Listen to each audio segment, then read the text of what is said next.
Hello दोस्तों। नंदनी ने अपने छोटे बच्चे के लिए एक आया रखी। वह आया उस बच्चे से बहुत प्यार करती थी। नंदनी एक कंपनी में जॉब करती थी। एक बार घर आई तो आया बच्चे समेत गायब थी। नंदनी के होश उड़ गए। पति उसे बुरा भला कहने लगा। एक साल बीत गया। एक बार नंदनी ने बच्चे को एक गाड़ी में जाते देखा तो उसका पीछा किया। गाड़ी एक बड़े घर के अंदर चली गई। जब नंदनी अंदर गई तो पैरों के नीचे से जमीन निकल गई। वह आया तो, लीना मैं काम पर जा रही हूँ, तुम आंसू को नहला देना। और हाँ, नहलाने के बाद उसे दूध भी पिला देना। मैं दूध फ्रिज में रख कर जा रही हूँ। यह ना हो कि यह ऐसे ही रोता रहे और तुम टीवी देखने में लगी रहो। मैंने अपने 2.5 साल के बेटे आंसू के लिए आया रखी थी, क्योंकि मैं काम पर जाती थी और इस तरह से मैं अपने बेटे के की देखभाल अच्छे तरीके से नहीं कर सकती थी। शुरू के दिनों में तो मैं उसे अपने साथ ही काम पर ले जाती थी, मगर अब मेरा सुपरवाइजर मुझसे नाराज होता था और कहता था कि मैं बच्चे को घर छोड़ कर आऊं। इसलिए मैंने अपनी एक जाने वाली के बताने पर लीना को आया के रूप में रख लिया, क्योंकि मेरे पति भी जॉब पर जाते थे। अगर वह घर पर होते तो शायद मैं आंसू को उनके पास छोड़ जाती, मगर हम दोनों पति पत्नी ही व्यस्त रहते थे। इसलिए मुझे आंसू के लिए सारे दिन के लिए एक आया चाहिए थी, और वह आया भी मुझे बहुत जल्दी मिल गई थी। लीना फर्श पर पोंछा लगाने के साथ साथ टीवी भी देख रही थी। मेरे कहते ही जल्दी से मुंह दूसरी ओर मोड़ लिया और जल्दी जल्दी पोंछा मारने लगी।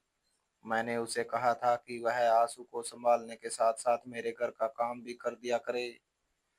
इस तरह मैं उसे ज्यादा रुपए दूंगी तो वह भी खुशी खुशी तैयार हो गई, क्योंकि वह एक गरीब औरत थी और उसके 6 बच्चे थे। वह हर समय ही अपने बच्चों का रोना रोती रहती थी।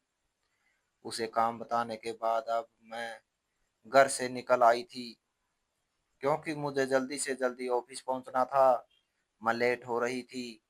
मैं शाम के 5:30 बजे घर वापस आती थी और मेरे पति तो मुझसे भी बाद में आते थे। आज सारा दिन मैं काम में व्यस्त रही और एक बार भी कॉल करके लीना से आंसू के बारे में ना पूछा, क्योंकि उसकी तबीयत कुछ खराब भी। 5:30 बजे जब मैं काम खत्म करके घर गई तो लीना आंसू को गोद में उठाए आंगन में इधर से उधर टहल रही थी। यह देखकर तो मेरे दिल में ठंडक पड़ गई थी, क्योंकि मैं बहुत परेशान हो रही थी कि लीना उसका ख्याल रख भी रही होगी या नहीं। और वह बेचारी उसका बड़ा अच्छा ख्याल रखती थी, मगर मैं तो माँ थी और मैं हर समय ही अपने बच्चे को लेकर बहुत चिंतित रहती थी। मैंने आते ही लीना की गोद से आंसू को ले लिया और उसके माथे पर प्यार करने लगी। लीना, तुम ऐसा करो, मेरे लिए चाय बना दो, मैं आंसू को संभाल लेती हूँ। मेरे कहते ही वह किचन में चली गई। 7-8 मिनट के अंदर वही वह चाय बनाकर वापस आ चुकी थी। लीना ने तो मेरी जिंदगी आसान कर दी थी। वह मेरे घर के छोटे मोटे काम भी संभाल लेती थी और आंसू को तो उसने पूरी तरह से संभाल लिया था। अब तो आंसू मेरे पास भी ज्यादा देर ना चुप रहता और मुझे उसे लीना के हवाले करना पड़ता। लीना ने मुझे चाय का कप थमा दिया और खुद आंसू को उठा लिया। वह अब भी उसे गोद में उठाए आंगन में इधर से उधर चक्कर काट रही थी। शायद आंसू उसकी गोद का आदी हो गया था और वैसे भी वह बैठे हुए लोगों के पास बिल्कुल भी ना आता था। मैं हर समय ही लीना से नाराज होती रहती कि तुमने उसे इतनी बुरी आदत लगा दी है, क्योंकि मैं तो उसको उठा के इधर से उधर ना चल पाती थी।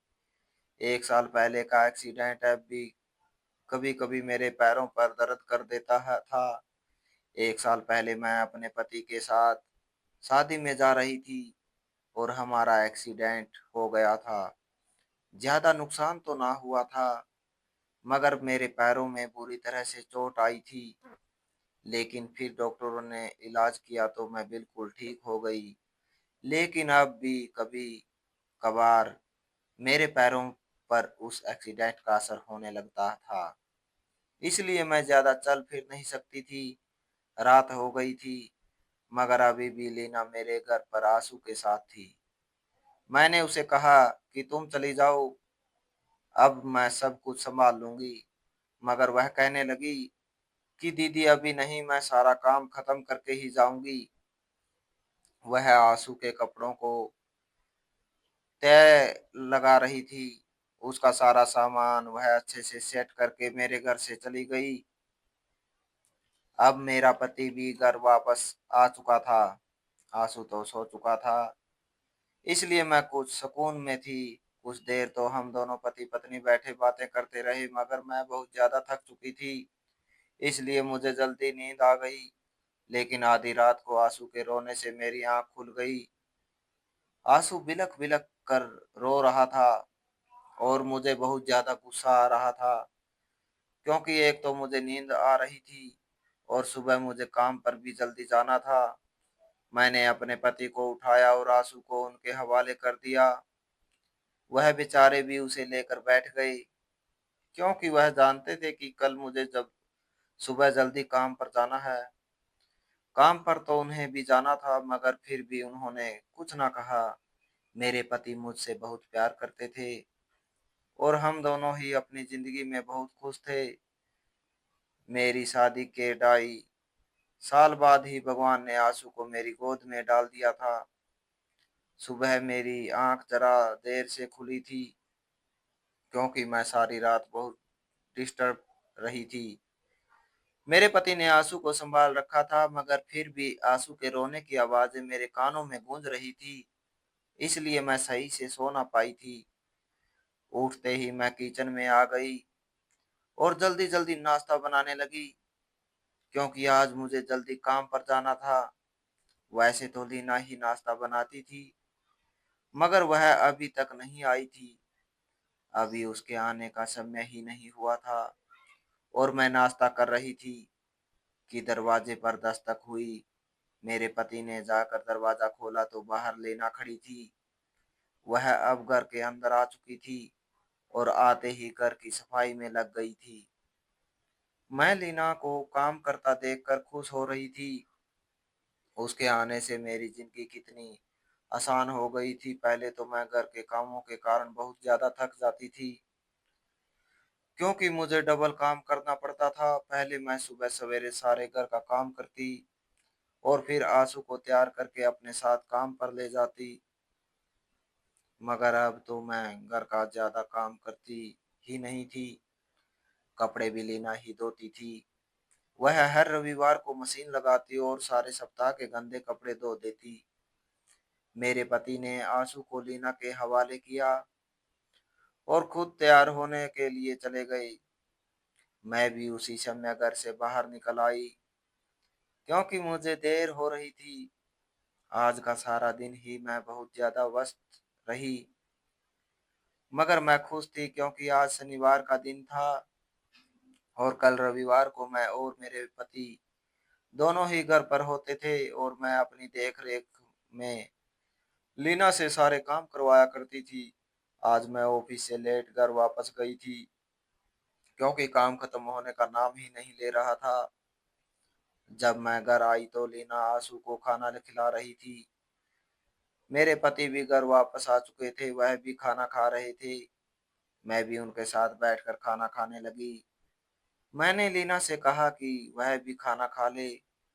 आज उसे बहुत देर हो गई थी, क्योंकि मैंने उसे कह दिया था कि जब तक मैं घर वापस नहीं आती वह आंसू को छोड़कर ना जाए, वरना आंसू रोना शुरू कर देगा। मेरा मेरे कहने के बाद भी वह खाना नहीं खा रही थी। फिर मैंने उसे घर भेज दिया, क्योंकि रात बहुत ज्यादा हो गई थी। अब वह अपने घर जा चुकी थी और आंसू मेरी गोद में आ गया था। उसने मेरी गोद में आते ही रोना शुरू कर दिया था, मगर लीना जब नहीं थी, इसलिए मुझे ही उसे संभालना था। मैं उसे लेकर इधर से उधर चलना शुरू हो गई थी। जैसे ही मैंने चलना शुरू किया तो वह भी चुप हो गया। समय बड़ी तेजी से के साथ गुजरता जा रहा था। अब लीना को हमारे घर में काम करते हुए लगभग 5 महीने हो चुके थे। वह एक अच्छी औरत थी जिसने मेरे पूरे घर को संभाल लिया था।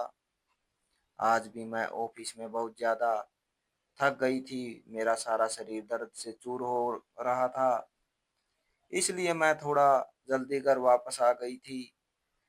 मगर मैं कब से दरवाजा बजा रही थी, अंदर से कोई दरवाजा ही नहीं खोल रहा था। अचानक से मैंने दरवाजे को जोर से धक्का दिया तो वह खुलता चला गया।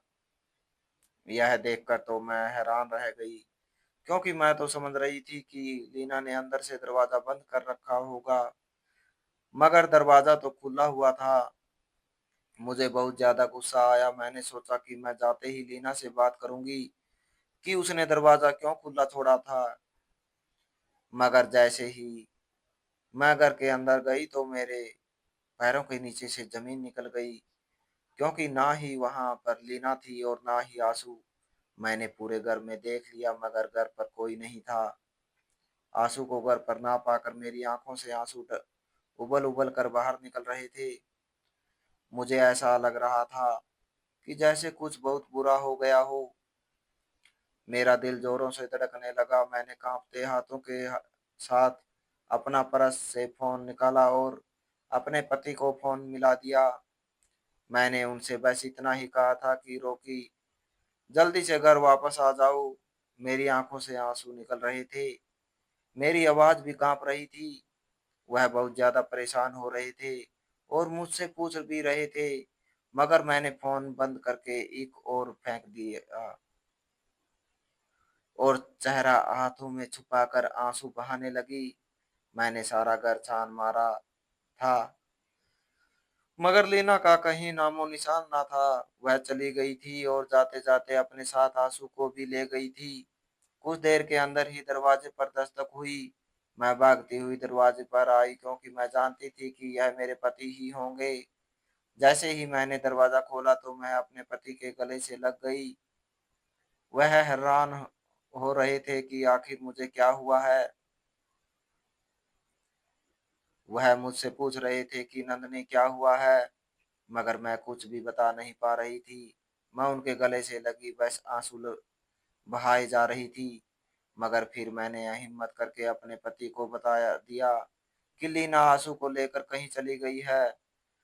तो वह मुझ पर बहुत ज्यादा गुस्सा होने लगे कि मैंने आया पर इतना विश्वास कैसे कर लिया कि अपना बच्चा और अपना घर दोनों को हो, दोनों ही उसे सौंप दिए। मगर अब हम कुछ नहीं कर सकते थे। मैंने उनसे कहा कि हम पुलिस में रिपोर्ट करवा देते हैं।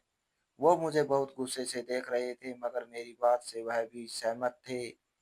हम दोनों पति पत्नी उसी समय घर से बाहर निकल आए और अपने घर के पास के थाने में रिपोर्ट करवा दी।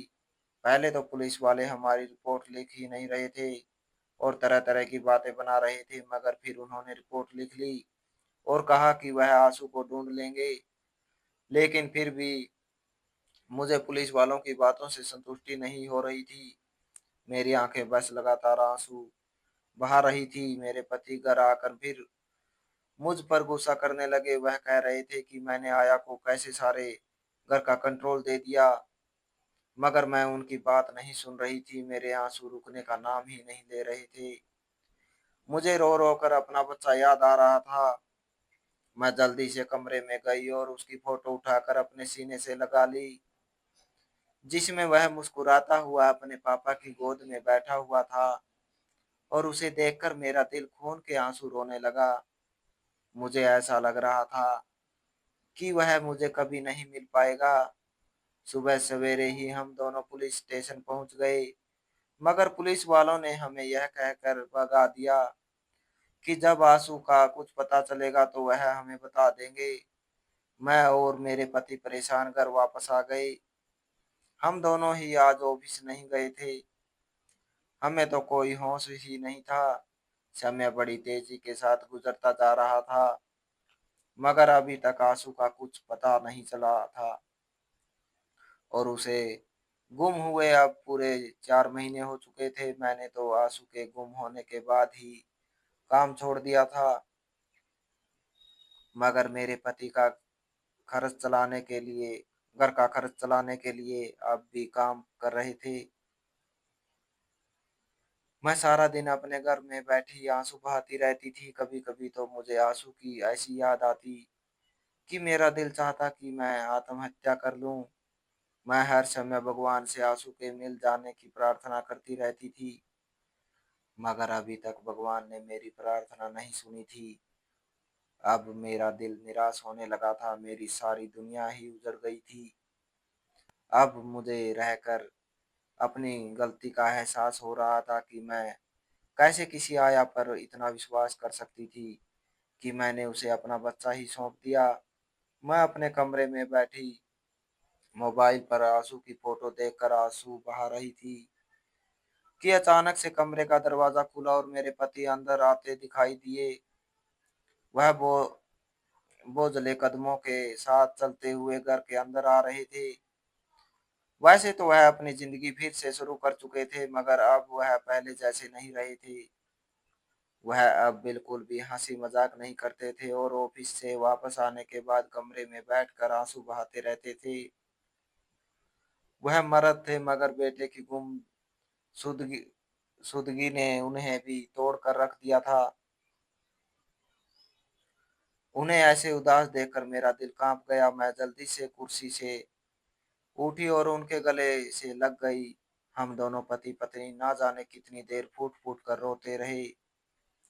हम अपने आंसू को बिल्कुल भी नहीं भूले थे। हर समय मुझे ऐसा लगता था कि वह अभी कहीं से दौड़ता हुआ आ जाएगा, मगर यह सिर्फ मेरी कल्पना ही थी। सच्चाई तो बहुत अलग थी और अब वह हमें छोड़कर जा चुका था। इन 4 महीनों में हमने ना जाने पुलिस स्टेशन के कितने चक्कर लगाए थे, मगर वह तो हमारी कोई बात ही नहीं सुनते थे। शायद वह हमारे केस की छानबीन ही नहीं कर रहे थे। समय गुजरता जा रहा था, मगर अभी तक आंसू का कुछ पता नहीं चला था। यह हमारे लिए बहुत बुरा समय था, मगर यह समय भी गुजरता जा रहा था, क्योंकि समय तो किसी के लिए नहीं रुकता। आज रविवार का दिन था और मेरे पति भी घर पर थे। वह जिद कर रहे थे कि मैं उनके साथ बाजार चलूं, क्योंकि मैं पिछले 1 साल से घर से बाहर नहीं निकली थी। अब आंसू को गए हुए 1 साल हो चुका था और मैंने तो जिंदगी जीना ही छोड़ दी थी। मैं सिर्फ जिंदगी गुजार रही थी। मेरा दिल नहीं चाहता था कि मैं कहीं जाऊं या किसी से बात करूं, मगर मेरे पति आज मुझे जबरदस्ती बाहर ले जाना चाहते थे। उनकी जिद के आगे मैंने भी घुटने टेक दिए और थोड़ी देर के अंदर ही हम घर से बाहर निकल आए। हम अपनी गाड़ी से ही बाजार पहुंचे थे। अचानक से मैंने शीशा खोलकर बाहर का दृश्य देखा तो मेरी आंखों से आंसू निकलने लगे। एक औरत अपने छोटे से बच्चे की उंगली पकड़कर सड़क पर चलती जा रही थी। उसे देखकर मुझे अपना आंसू याद आ गया। अगर आज वह हमारे पास होता तो उसकी उम्र 4 साल होती, मगर वह अब हमारे पास नहीं था। और यही तो सबसे बड़ा दुख था। हम बाजार पहुंचे तो मेरे पति को उनके ऑफिस से फोन आ गया। वह उन्हें अर्जेंट में ऑफिस बुला रहे थे। मेरे पति ने मुझे बताया कि उन्हें एक जरूरी काम से ऑफिस जाना पड़ेगा और मार्केट से ही ऑफिस चले गए। उन्होंने मुझसे कह दिया कि मैं टैक्सी लेकर घर चली जाऊं। मैंने भी उन्हें परेशान नहीं किया और मार्केट से बाहर निकल आई। अब मैं सड़क पर खड़ी टैक्सी का इंतजार कर रही थी। अचानक से मेरी नज़र एक गाड़ी पर बैठी हुई औरत पर गई। वह औरत कोई और नहीं बल्कि लीना थी और उसकी गोद में मेरा आंसू भी था। मैंने उसे बहुत आवाजें दी, मगर लीना ने मेरी एक आवाज भी ना सुनी। गाड़ी भागती जा रही थी। मैंने जल्दी से एक टैक्सी को रोका और उसमें बैठ गई। मैंने ड्राइवर से उस गाड़ी का पीछा करने को कहा तो टैक्सी वाले ने लीना की गाड़ी के पीछे अपनी गाड़ी लगा दी। मुझे उसका पीछा करते करते 15 मिनट ही हुए थे कि लीना की गाड़ी एक बहुत बड़े बंगले के अंदर चली गई। मैं जल्दी से टैक्सी से उतरी और उस बंगले के दरवाजे पर पहुंच गई। मगर दरवाजा बंद हो चुका था। मैंने जोर-जोर से दरवाजा बजाना शुरू किया, तो चौकीदार ने तुरंत दरवाजा खोल दिया। वह मुझसे पूछ रहा था कि मैं कौन हूँ, मगर मैंने उसकी किसी बात का जवाब नहीं दिया और भागती हुई उस बंगले के अंदर चली गई। लीना अब गाड़ी से उतरकर आंसू की उंगली पकड़कर बंगले के अंदर ले जा रही थी। मैंने पीछे से आवाज दी तो वह रुक गई। मुझे देखकर उसके चेहरे का रंग उड़ गया। मैं दौड़ती हुई गई और अपने आंसू के गले लग गई। मेरी आंखों से आंसू निकल रहे थे। मुझे लीना पर बहुत अधिक गुस्सा आ रहा था, मगर मैं यह देखकर भी हैरान थी कि आखिर वह इतनी अमीर कैसे हो सकती है और यह शानदार बंगला आखिर किसका है। वो देखने में तो इस बंगले की मालकिन लग रही थी। उसने बहुत महंगा सूट पहन रखा था और उसके हाथ में एक ब्रांडेड पर्स और मोबाइल भी था। लीना, आखिर मैंने तुम्हारा क्या बिगाड़ा था कि तुमने मेरे जिगर के टुकड़े को ही मुझसे दूर कर दिया। आंसू को सीने से लगाए मैं भीगी आंखों के साथ उससे पूछने लगी थी। मेरा यह कहना था कि उसकी आंखों से भी आंसू निकल आए। वह दोनों हाथ जोड़कर मेरे सामने खड़ी हो गई। नंदनी दीदी, मुझे माफ कर दो। मैं कोई आया नहीं थी, बल्कि मेरी शादी को पूरे 6 साल हो चुके थे, मगर अभी तक मेरी कोई संतान ना थी।